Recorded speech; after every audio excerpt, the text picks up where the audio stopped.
Hi everybody, thanks for coming. This is Lonnie.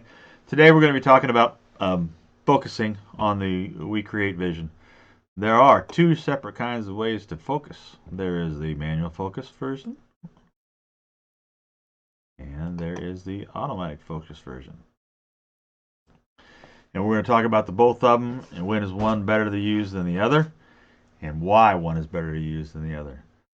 The first one that we're going to talk about is the autofocus version. What autofocus does is when you have your image queued up on the screen like this, and you tell it to autofocus, the laser comes in to where your artwork is. It's going to find the middle of it. We'll talk some more about that in a minute. It's going to drop down. It's going to find the proper focal length. Focal length being from the bottom here to the top here. Once it finds that proper focal length, in automatic mode, it will stay at that height and travel back over to the side and go to the home position. Home position being the left rear corner of the box. Okay? And it's going to stay at that height until you tell it to start, at which time it's going to come back in at the focal length and do your printing. Once it does all the printing and everything on the whole page is done, it stops, everything goes up, and then your laser goes back to the home corner at height. Okay? That's the way autofocus does it. Now, manual focus. If you've got something in manual focus, you go into settings and you turn off autofocus, and this line over here, thickness in millimeters, appears. Okay? And what that is that's the thickness from the bottom of your workpiece to the top of your workpiece, or the top of the grill to the top of your workpiece. So this is a 3mm piece of basswood. You type in 3 over here, and when the laser comes in, it knows that's the height that it needs to focus at. Okay? So in manual focus, it's going to come over to the middle of your graphic. It's going to come down. You've already told it what the focal height is. It's ready to go. It's going to, you can't hit autofocus. When you hit start, it's just going to come in from height over to where the middle of the image is, come down, and start going to town. It's going to do whatever it's got to do over here, and once it's done, it's going to stop. And unlike the auto, it's going to raise and then come back over here and the resting position and stop. And you're thinking, why would I need that? And there's several different reasons why, and we'll go to that in just here in a second. Okay, why would I need manual focus? A couple of different reasons, and the biggest one that gets used is, say you've got a tray. Okay, that tray has raised handles on both sides. If you were to try and run autofocus on that, when autofocus comes in, finds its height, and tries to leave, bam, you don't want them hitting. Okay, so you have it in manual focus. You tell it the floor of my piece here is 3mm thick. Okay, the laser is going to come in at height. It's going to drop down to the right focal point, and it's going to do your whole image. Once it's done, it's going to raise back up, clearing everything, and go back into that corner. And that's one of the advantages of manual focus. Just a word of note.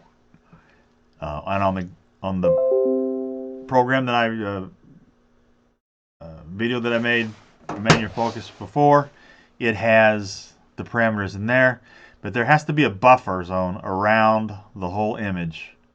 Because when this laser comes in and it's going to print this butterfly, it doesn't start here in this corner of the butterfly, print over to this corner of the butterfly, and go back into this one. It shoots past, comes back, shoots past, comes back, shoots past.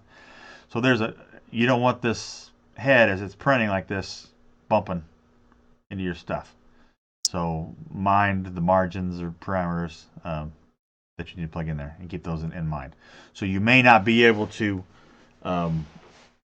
run right up to the very edge of your design. Okay, and that's manual focus. Manual focus also comes in handy if you've got Um, say this is a piece of wood that's at an angle, or sometimes you get something that's comes down at an angle, then flattens out, and then comes back at another angle, or whatever. You can use manual focus to come in, drop down, do part of your graphic, go back up, and leave again. The only thing is some piece like this, you need to make sure that you do part of it at a time and not try and do the whole thing at once. It comes in here, drops down high enough to do this piece, and then it's just zipping back and forth, and it comes over to the first piece, and it gets too low, you're going to hit. So in both autofocus and manual focus mode, you can cheat the machine, and the way that you can do that in both modes is as follows. Okay, in both modes, if you have nothing selected and you have nothing grouped or whatever, it will find the closest to the home and start there at the center of that one. Okay, so there we're going to start there because that's nothing's selected, so that's what it's going to do. Now, if you select this one, whatever's selected, that's the one that's going to come to and do first. It's still going to print the whole image, but that's what it's going to pick as a focal point. If you highlight all of them and group them, that makes that one image. It's going to come to the middle of all the highlighted ones, drop down, and do it. Okay, that's either manual or autofocus mode. That's the way it decides where it's going to start. Okay. Now this is something people sometimes don't think about, but when you go to print an image, there is nothing to say, other than for expediency, that you have to print the image all at once. Okay, I've got all this on here, and I want to print it. If everything's flat and level, great, go for it. You know, done. You can go back and be done. But if it's a weird angle, something, you know, you do something different. Say it runs downhill. If you focus here, this is going to be the sharpest focal point. As it drops off, these are going to be less focused. Okay. If you start in the middle here, this is going to be less focused until it gets down to the ideal focal point. It's going to be perfectly focused, but as it drops away, continues to drop away, it's going to be fuzzy over here. So same thing with a curved image. Where you put your point of focus and how big the image is, it matters. So the way that you can cheat that is break it apart. Take your whole image, okay, and I'm going to come over here to ignore for processing, and I'm going to click that. See everything grayed out? As far as the computer can tell right now, there's no image on there that needs to be printed. If we were doing a real print. Now we can come back in. We can click on one of the butterflies. Ungroup it. Click on one of the butterflies and unclick its ignore for processing. So now this one's going to print.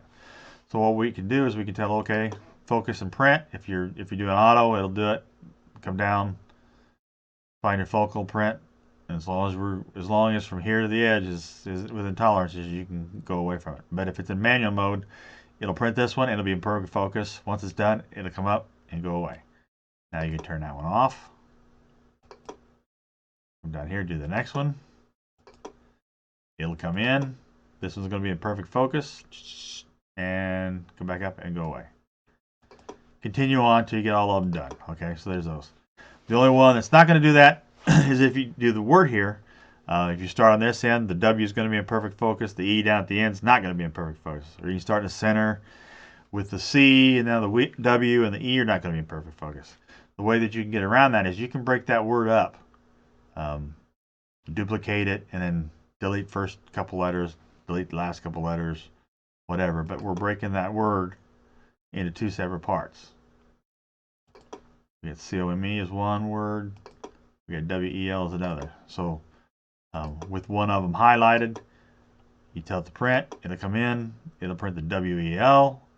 Retract and wait. Then you just switch them. And tell it to go again. and it'll print the whole thing. That's a way that you can cheat it. Other ways that I've had to cheat the machine is if you've got the whole thing, you've got your work that you want to do highlighted, and you group it, and your focal point coming in here is going to be the C. Now I can do a bunch of other different stuff in order to try to move that focal point over, but the quickest and the easiest way to do it is I want to come over here to circle, make a circle. I'm going to turn it down here to 1. So even if it prints, it's not going to be enough power to mark on anything. But once that's there, I highlight all of it and group it, and now my image has become much larger. So now my center of the image, instead of being here, is probably going to be here. If I want it to be, you know, you can manipulate it with that extra object being in there, tricking the autofocus thinking your image is bigger than it actually is. Just a few notes on focus while we're talking about it that you may run into. If you have, let's say you're doing tumblers and you have a black mug, and you're trying to print on it, and it comes back and it says there's nothing to print on or whatever. Basically, it won't find black on black very well sometimes. So just throw a white piece of paper underneath your tumbler and it should find it. Another thing is if you're printing something that has a hole in the middle of it, and it happens to be the middle of the image as well, that laser goes to find the center, and it finds the center but nothing's there. It'll say either that it won't focus because it's going all the way down to the crumb tray to try to focus. It won't do anything. In that situation, depending on the thickness of the whatever it is, you can always put a piece of duct tape behind the hole, and it'll focus as long as you're way far off. It'll focus and you'll be good to go. If you're printing something that's close to the edge, when you hit autofocus and it goes to focus, look inside the machine and watch it. If it's real close to the edge, sometimes you think it focused on the edge and it didn't. It focused off the side of it, and then you've run a good piece of work because it didn't focus right. So just keep an eye on it. Always do the autofocus. Check your alignment before you go ahead and hit start. I think that's it. I hope that's a help. When I do these videos, I do multiple tries at it, so I may have forgotten something. I may have added something. I don't know. They kind of all blur together after a while. If you got any questions, let me know. Share, like, and follow. And like all the rest of my videos, I hope this helps too.